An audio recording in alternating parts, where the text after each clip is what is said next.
Hey,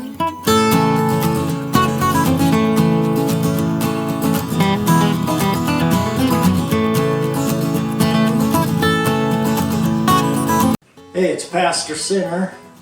We started a new series called These Old Mobile Homes. We've been doing a lot of remodeling, restoring, rebuilding an old trailer house, and we just want to give you some updates on it and show you some nifty little tricks and some things you come across when you're working on these old trailer houses. So just want to give you an update on these old mobile homes.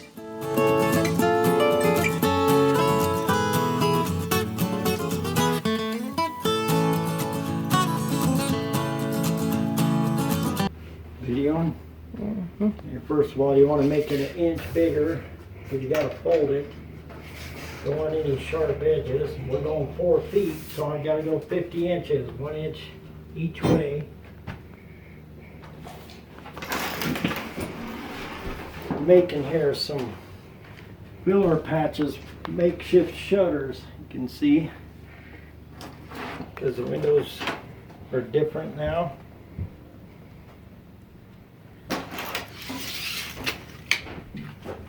This is a trim coil for siding professionals, I guess if you want to call them professionals. Make special soffits and fascia and all kinds of stuff out of it. We got the wood grain look. Mainly the wood grain look is just makes it more rigid than the flat stuff. Just go up with the knife. And they'll come in an inch each way. Come in an inch this way, inch this way. Here, and I just cut that off kind of at a 45 right through there. That's just so I know where to put my brake.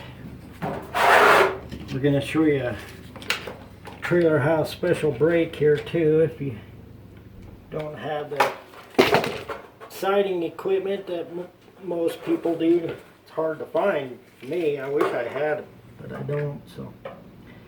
And I don't have my metal brake here, so I can't use it either. It's in chug water. So I'll show you how to use an old bed frame, metal bed frame. Okay, now we're sticking this in our, see this here? You're going to hold this with your hand underneath. That's what you're going to use to clamp your brake. I'm on my mark there. See my mark? Move there and just roll it in just like that. Take your hammer and finish off a little bit here. There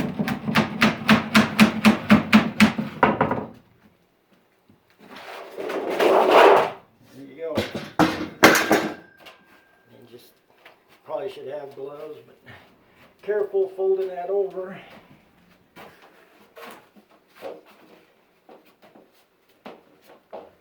And just smack it down with a 2x4.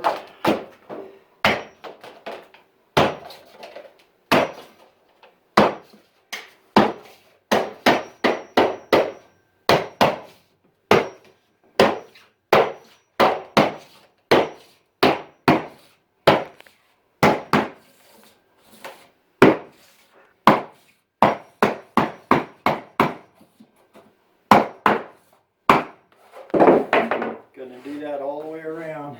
We're making fake shutters because we're putting in a different window here.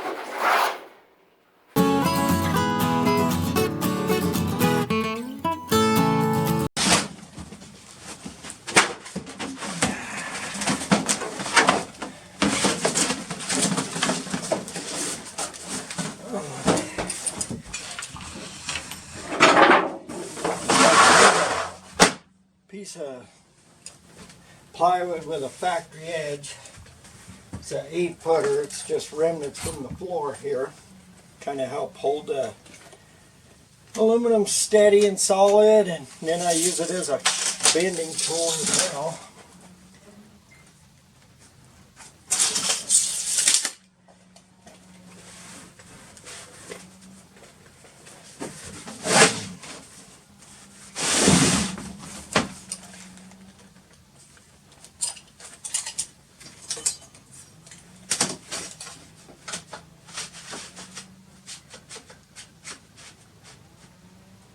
And I just use a framing square. Real guys use a siding brake. You could get one of those, that's nice, but I'm just trying to help the guys out that can't afford that kind of equipment and don't use it every day.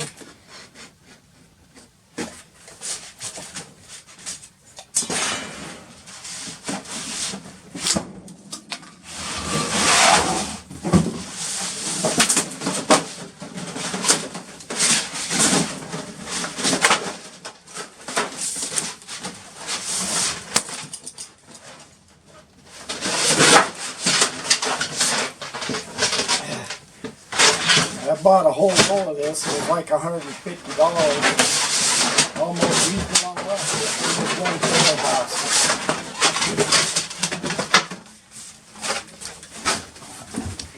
Rolltex trim coil.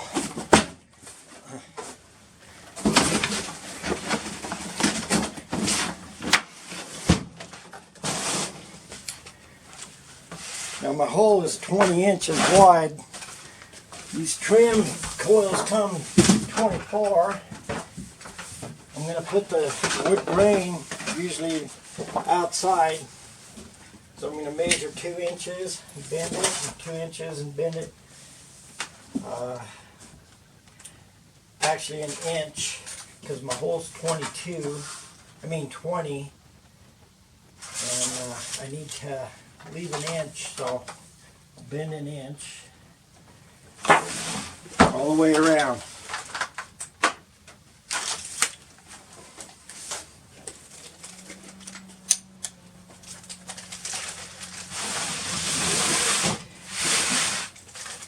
Smaller pieces I'll use a bed frame, but this big piece I have to use the plywood.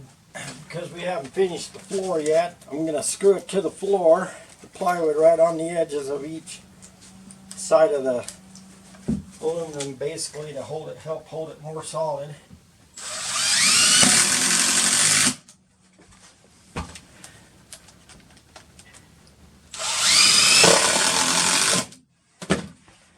Okay, now that I got that solid, okay, now that I got it screwed down on each end, right on the edges, I'll take one of these painter's scrapers and just stick it under there. Start bending it up like this. You put your legs on it.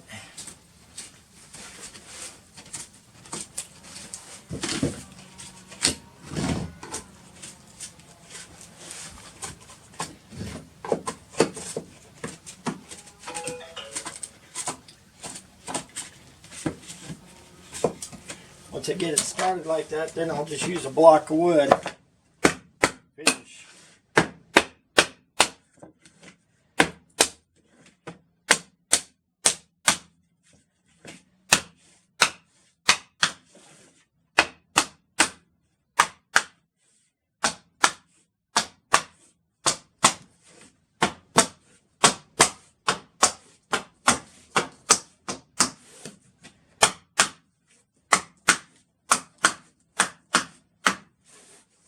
Screws are helping hold it in place better.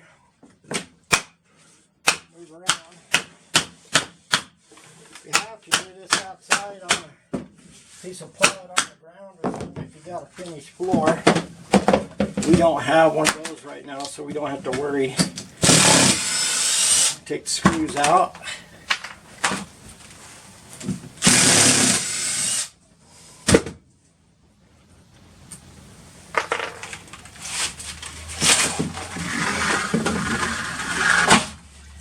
Take the wood again. Gotta kind of get it to bend all the way flat. A little bit at a time.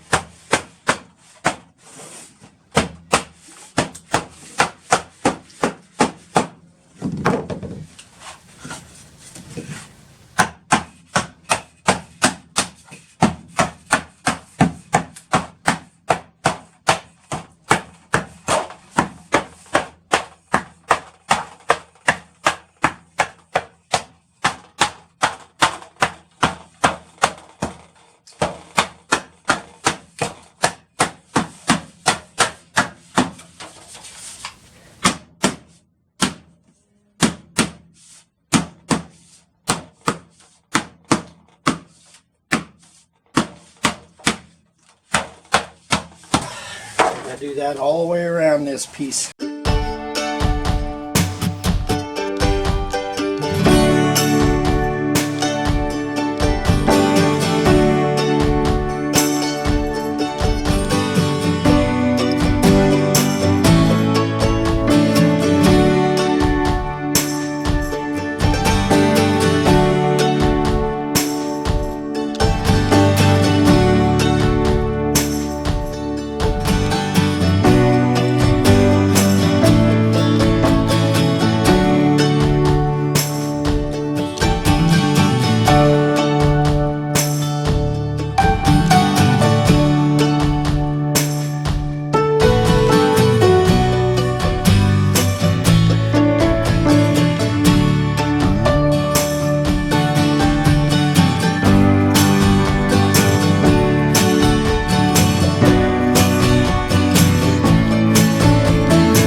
Well, I know it's not the prettiest sight in the trailer park, but you know, this old trailer house is going to get some new siding and a new roof someday.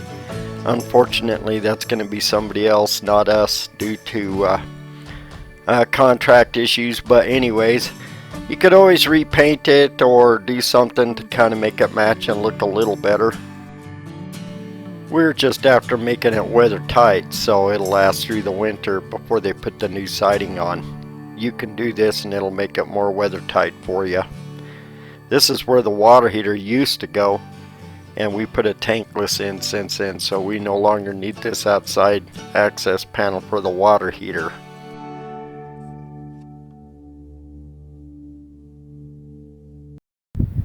Fixed that where it was really rotted out, fire damage, where the old stove vent, old bathroom window, and old water heater door, all bye-bye now.